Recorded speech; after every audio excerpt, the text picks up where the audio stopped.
Good afternoon. Welcome into Send It In here on the BetQL network. I am Kate Constable filling in for PJ today, helping you get ready for your weekend of betting. We've got a ton going on this weekend. College football, college basketball is now in action. NFL, NBA, a full slate today. We've got it all covered for you. We're going to start things off with Gridiron Glass, and then we'll go off the glass, talk a little NBA, a huge slate today. Matt Horner will join us for Model Making Money, give us some five-star plays from the BetQL model. And then we'll wrap things up with college football plays and our best bets, of course, to get you going into the weekend. We want to hear from you, so send in your questions, comments, your best bets for today. After all, the show is called Send It In. Put those in the chat and we'll get those answered, or comment on your comments throughout the show. If you missed anything from today, you can catch everything on the Send It In podcast. That's available wherever you get your podcasts. All right, here we go. Glass is in session.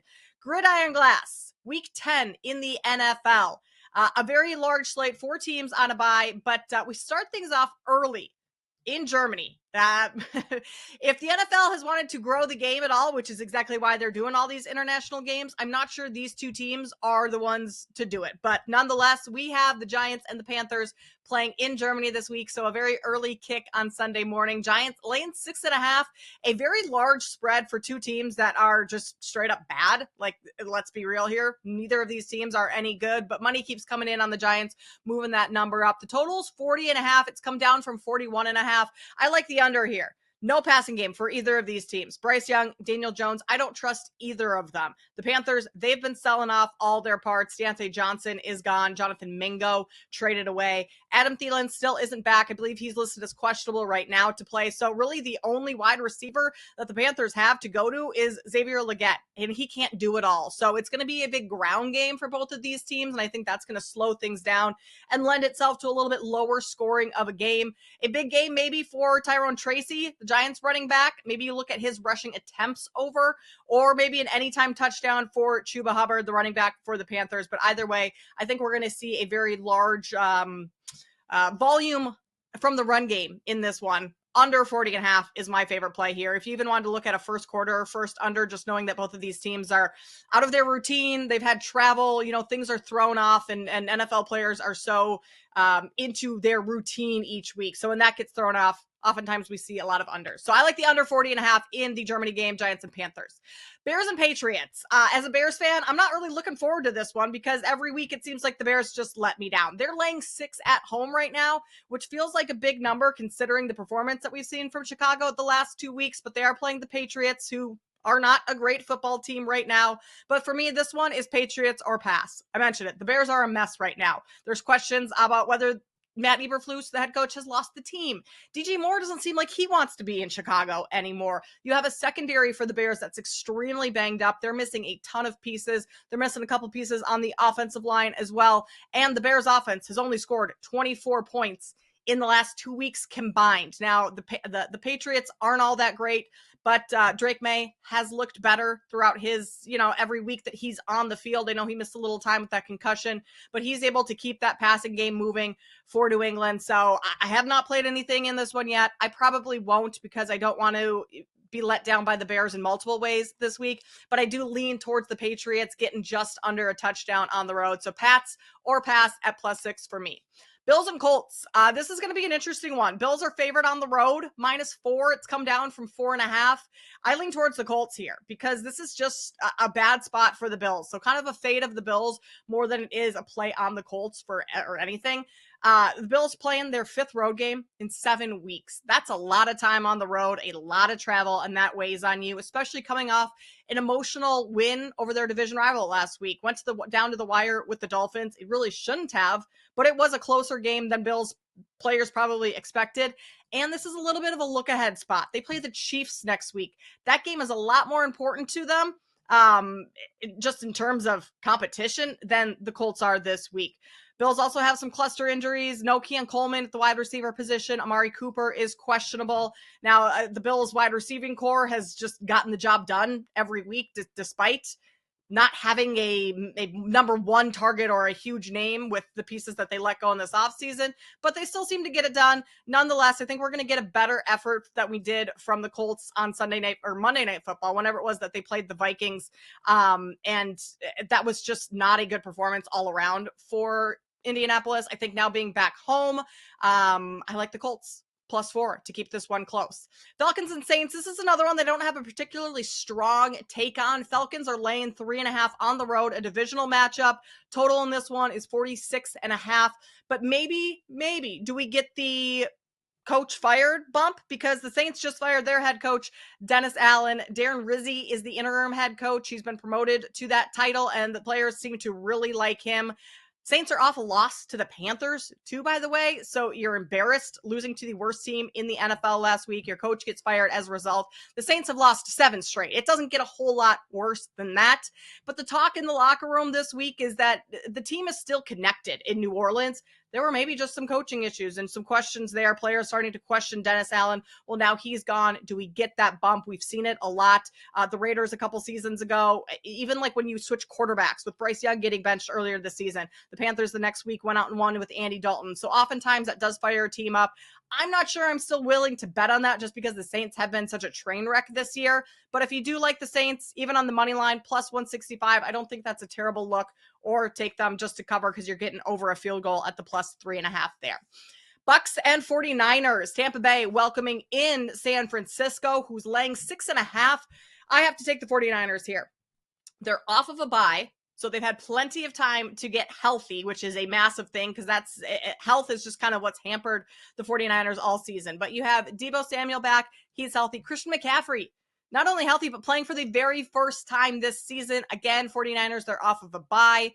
And the Bucks off of a deflating loss last week to the Chiefs in overtime. I mean, you stick with them pretty much the entire game. You have a touchdown late in the game to tie things, to go into overtime. And what happens? Well, Patrick Mahomes and the Chiefs, they win the coin toss, and that never ends well for the opposing team because, well, the Chiefs score pretty much every time, the first time in overtime, and that ends the game. That's exactly what happened here. So I have to look at the 49ers laying the fairly large number, just under a touchdown on the road, but they're fired up. I mean, Deebo Samuel earlier this week told reporters that the morale around the team has never been higher because they finally have all their guys back. So 49ers -6.5, my play in that game. Steelers and Commanders. This is a Steelers or pass game from me. Steelers +3. Total in this one is 45. This is simply, I can't play against Mike Tomlin, right? Mike Tomlin off of a bye in his career, 13-4. And the Steelers, they are off of a bye in this game. And Mike Tomlin against rookie quarterbacks, 25-6 straight up. He's playing a rookie quarterback in Jayden Daniels, who has looked phenomenal this season. But the defense that the Steelers are going to present is probably the best defense that the Commanders have seen in recent weeks. So I trust Mike Tomlin against rookie quarterbacks. He beat up Bo Nix pretty bad earlier this season. You have TJ Watt and Alex Highsmith at the linebacker position for the Steelers. That's going to be coming at Jayden Daniels all afternoon long. And for what it's worth, Russell Wilson has actually looked pretty well these past 2 weeks. Over 6 yards per play in his last 2 games. Commanders defense is so soft that even if Russ regresses just a little bit, I still think the Steelers can have enough success to cover this number. So I like Steelers +3. It would be Steelers or pass in this game for me. Vikings and Jags. I don't have a particularly strong take on the side in this one, but I do like a prop. Aaron Jones over 16.5 rushing attempts. The game script in this one tells me that the Vikings are going to be up late. No Trevor Lawrence, or at least he's not likely to play, and it's looking like he's going to be pretty doubtful. ETN, Brian Thomas Jr., Gabe Davis, Tank Bigsby, they're all been limited in practice this week. I think Minnesota is going to utilize the run game a ton in the second half, and that's going to be all Aaron Jones. So 16.5 rushing attempts is the number. I love that. He had 19 and 21 carries in his last 2 games. I think he can get over this mark again today. Last game here in the NFL that I like, Titans and Chargers. Chargers are laying 7.5 at home. You're getting over, having to lay over a touchdown in a game that has a total of 39. Typically, I don't love to do that, but in this specific scenario, I love this one. Chargers -7.5, one of my favorite plays this week. Just a ton of injuries for the Titans. They lost their starting center, lost their starting safety. They have no Snead. The depth is just a massive concern. And you have a cross-country travel spot off of an overtime game against New England last week. Chargers have a ton of momentum coming into this one. They beat the Browns. Chargers have the #1 scoring defense in the league, limiting teams to just under 12.5 points per game. And the Titans have scored no more than 20 points just once that they did that all season. That was against the Dolphins with Tyler Huntley. They couldn't move the ball. So I think the Chargers just absolutely demolished the Titans in this one. I will lay the big number. All right, moving on off the glass here. NBA slate for today, 13 games. We're going to keep things rolling with the Pacers and Hornets. I don't love a side in this one. Don't love a total. Pacers are laying 6.5, but I do like LaMelo Ball over 27.5 points. No Miles Bridges in the game tonight for Charlotte. And that's the big key here, because without Bridges on the floor, LaMelo Ball's usage rate just skyrockets, nearly 45% usage rate without Bridges. The Pacers play fast. They have a bad defense, 23rd in defensive rating. So I think LaMelo Ball can get up a ton of shots tonight. He's averaging 28 points per game and shooting almost 40% from deep and 46% from the field. So LaMelo Ball over 27.5 points in that one. Warriors and Cavs, this is a big game tonight. Warriors are 4.5-point underdogs on the road in Cleveland. The Cavs are the last undefeated team on the season. So this could be a spot where Golden State hands them their first loss of the year. I do like the Warriors getting the points. Maybe some people think this could be a letdown spot after the Warriors beat the Celtics the other night. That was a huge win for them.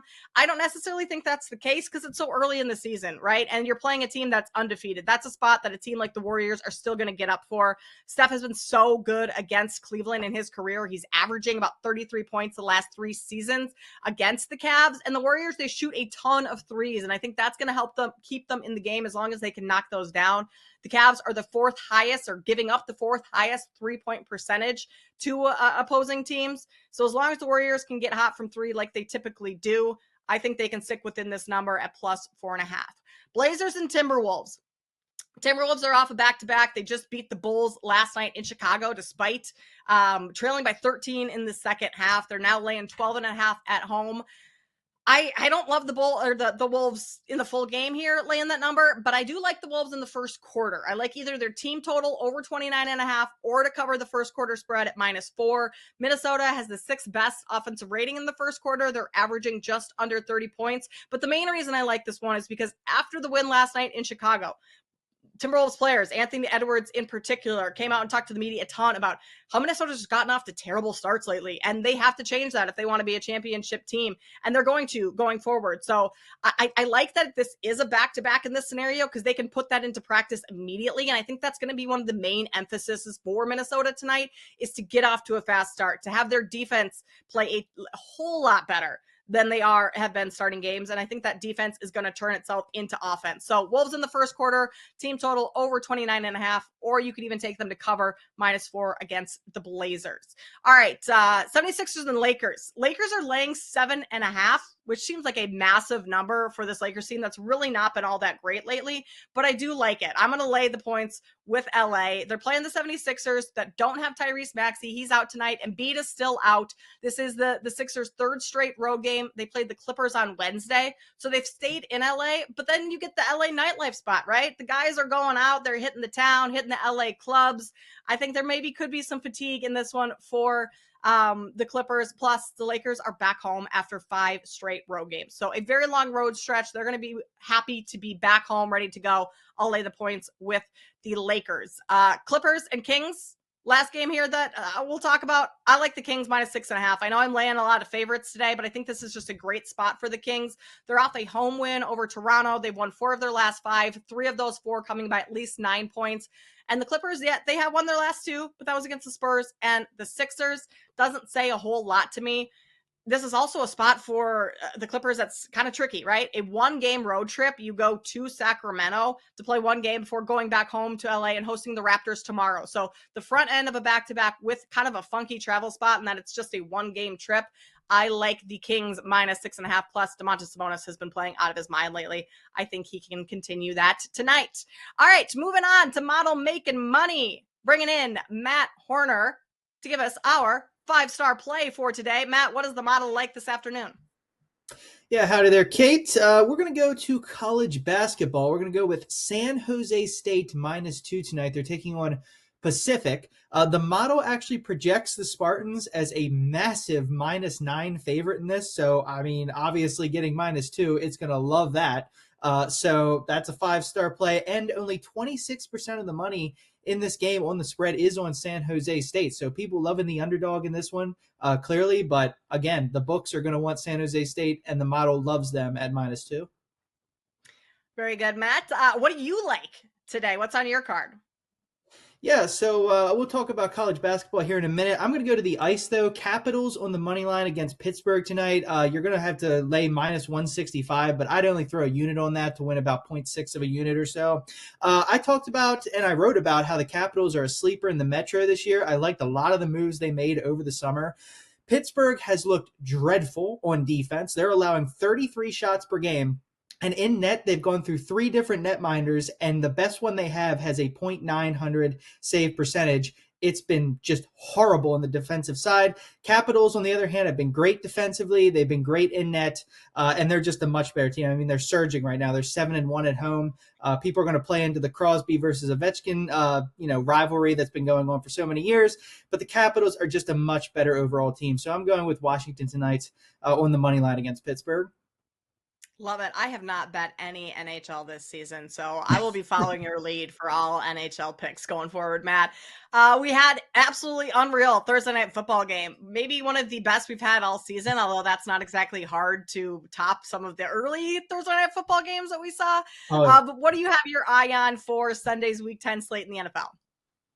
Yeah, Thursday nights, I mean, they're usually terrible, but that was a great one between two. I mean, the Bengals are 4-6 with that offense. Crazy.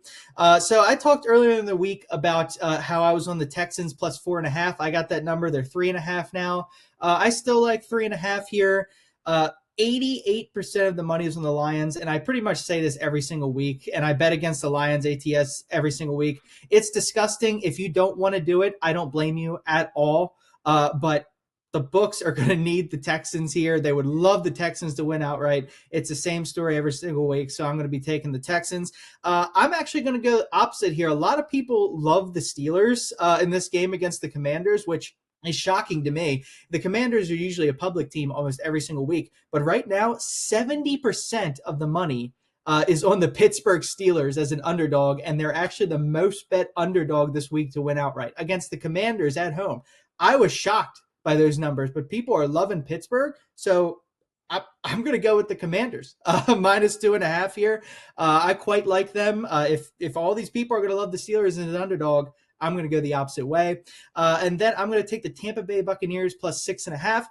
Nobody believes in them at all. They've got so many injuries all over the place. They're taking on the 49ers. 87% of the money is on the 49ers. They're getting Christian McCaffrey back. So the public is just going to be throwing cash at the 49ers here against an injury-riddled Bucs team that has a terrible defense. 6.5 points, I'll take that. The 49ers have not proven to me that they are some dominant team. So I'll take the points with the Bucs.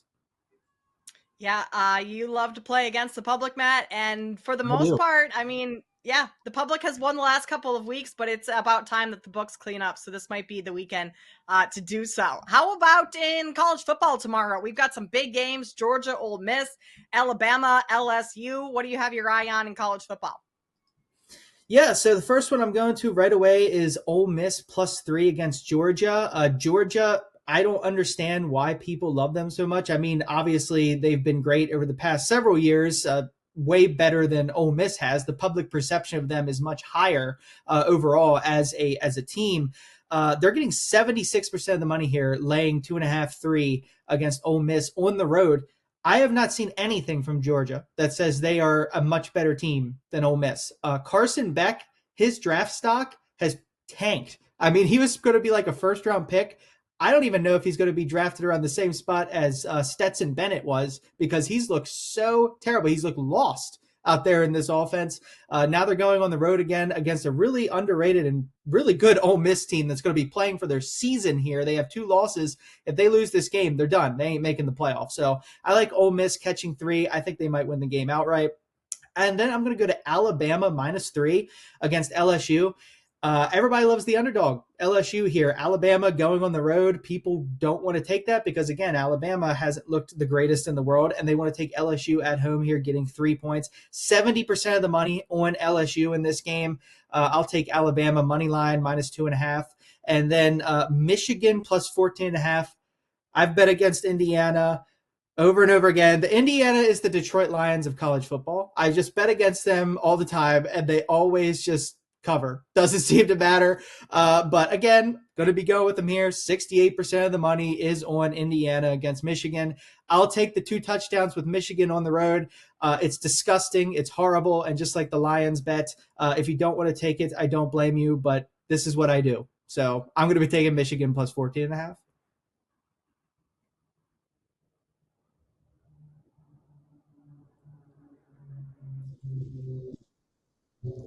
Oh, yeah. Kate, Sorry about that, gotcha. Matt. I had No, myself no worries. unmuted. There are sirens going on outside my window, so I muted myself there. I was No just saying worries. what you also do, other than fading the public, is betting very well in college basketball, right? I mean, I just saw a Oh, tweet yeah. you put out. You've been 5-0 so far. So, what is on the college basketball card for today or even this weekend? Yeah, so tonight we're going with North Carolina plus 7.5 here. Again, 74% of the cash right now over at BetMGM is on Kansas spread.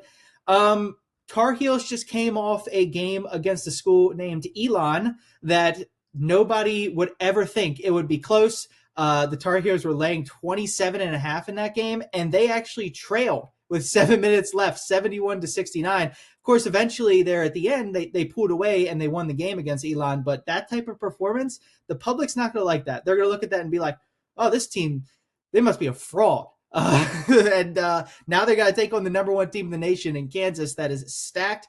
I don't like Kansas's defense, though. I think they have maybe like 1 or 2 guys that are actually pretty good on defense. And I think the Tar Heels with that guard play can have a lot of success against them. Not say they're going to win, but the books would definitely love it because I guarantee you they have ML parlay liabilities all over Kansas tonight. But I'll take the 7.5. I think that's too many points here with North Carolina. Hopefully we get a better game than we did with Gonzaga and Baylor starting off the season. Also going to go with New Mexico plus 5. This is the perfect type of spread I like when betting college basketball. UCLA ranked 22nd in the country, and when a ranked team is taking on an unranked team, the public is always all over the ranked team, no matter what the spread is. It's 4.5, 5, depending, at the place. But BetMGM has 4.5 right now, and I'd take that. UCLA, 80% of the tickets right now, but only 20% of the money, which is telling you that on 20% of tickets, almost 80% of the cash is on New Mexico. And normally that would scare me a bit because the books might need then UCLA to cover. But with the amount of money line parlays that are going to be on UCLA and the parlay liability on the spread as well, I expect New Mexico, they're going to want them to cover or possibly win this game outright. So give me the Lobos here, plus 5. Love it, Matt. You've been great lately. Hope you can continue that this weekend. Thanks for your time. We appreciate all the picks, and we'll talk to you again soon. Sure. Thanks, Kate.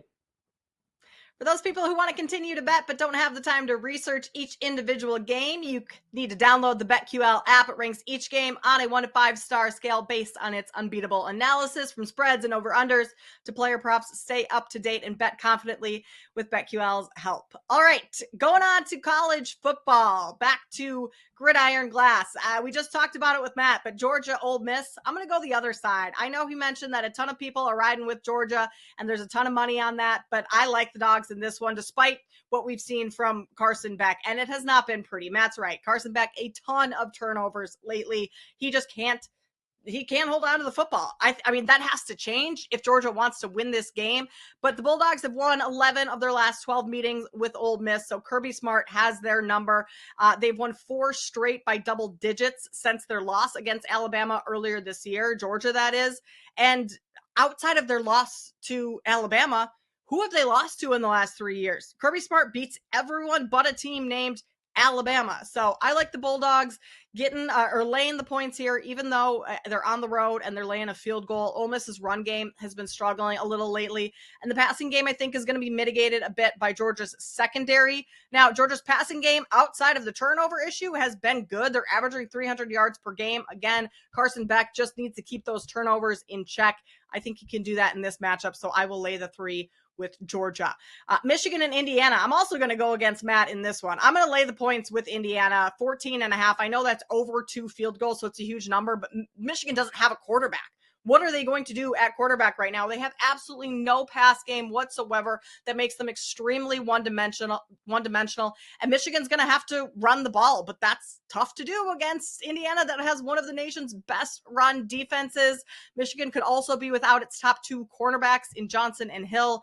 And Indiana's leading the way in the Big Ten in yards per game, points per game. Indiana's won every game this season by double digits. I think they can do that again and cover this 14.5 plus. They want to keep their playoff hopes alive and get into it, especially with, I believe they have Ohio State coming up on the schedule. They're going to need to continue to win these and win them big. So I'll lay the points with Indiana. Alabama and LSU. I'm going to take the points with LSU. This is arguably the biggest game of the weekend because it has playoff implications in that whoever loses this game is likely eliminated from the playoffs. This one's going to come down to quarterback play. Jalen Milroe, I think, is the better between the two because of his dual threat capabilities, but Garrett Nussmeier has been great this season at times as well.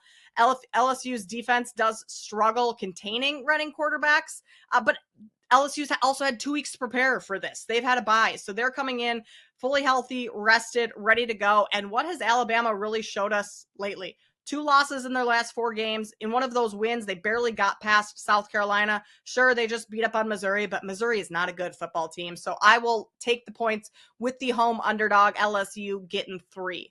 Washington and Penn State. Penn State's coming off of that loss to Ohio State last week, a disappointing loss, but I'm going to lay the points with the Nittany Lions, minus 13.5. I like that it's under 2 touchdowns.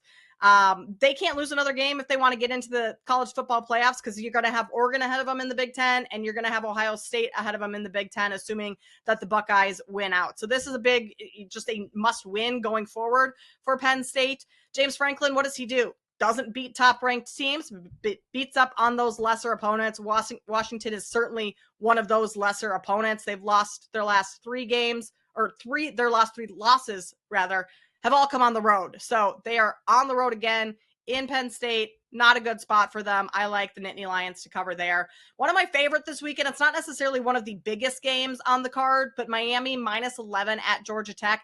This is the Mario Cristobal revenge game. If you remember last year against Georgia Tech, Miami decided to run the clock out instead of just taking a knee. That led to a fumble, a last-second game-winning 44-yard touchdown pass from Haynes King, the quarterback for Georgia Tech, and Miami lost that game. Now, King has a shoulder injury. He could miss, could be back. We aren't quite sure yet. But teams have to air it out in order to keep up with Miami. And how good is King's shoulder going to feel throwing the ball a ton in this game? I'm not sure it's going to be all that great. Georgia Tech allows over 22 points per game. And Miami owns the second best passing game, over 360 yards per game. They're averaging more than 46 points. I think the Canes continue to cruise in this one. All right, wrapping things up here with Kate's plays. I'm going to start it off with our prop lock for the weekend. I'm going to go to that Vikings and Jaguars game. I love the Aaron Jones over 16.5 rushing attempts. Game strip, once again, no Trevor Lawrence, or likely not to play for the Jaguars. It looks like it's trending that way. They have a ton of players that are listed as questionable. ETN, Brian Thomas Jr., Gabe Davis, Tank Bigsby, they've all been limited in practice this week. We'll see how many of those players are able to go. But the Vikings on the road laying a touchdown, I think that this is going to be a second half where we see the ground game utilized a ton from Minnesota. They're going to work the clock, keep the ball on the ground, and Aaron Jones is going to have the ball in his hand just a ton. So 16.5 rushing attempts for Aaron Jones. He had 19, 21 carries in his last 2 games. I think he gets over this number again against the Jaguars. My dog of the day, my dog of Sunday, is what we're going to go with. I like the Colts +4. Again, just a bad spot for the Bills. They're playing their 5th road game in 7 weeks. They're off an emotional divisional win last week against the Dolphins, a game that was much closer than it should have been. You also have a little bit of a look-ahead spot with the Bills playing the Chiefs next week. And injuries at the wide receiver position for Buffalo. No Keon Coleman. He was just ruled out a little bit earlier today. Amari Cooper is questionable. I like the Colts to bounce back from pretty poor performance last week against the Vikings and stick within this number at home. My best bet for today, Timberwolves first quarter over 29.5 points. Again, 6th best in offensive rating in the first quarter. They're averaging just under 30 points per game. And they've talked a lot about needing to start games faster, playing better off the jump. I think they get that done tonight. Wolves over 29.5 points at home against the Blazers. That's going to do it for us here on Send It In. Thanks for watching and following along. PJ will be back with you on Monday. Have a great weekend.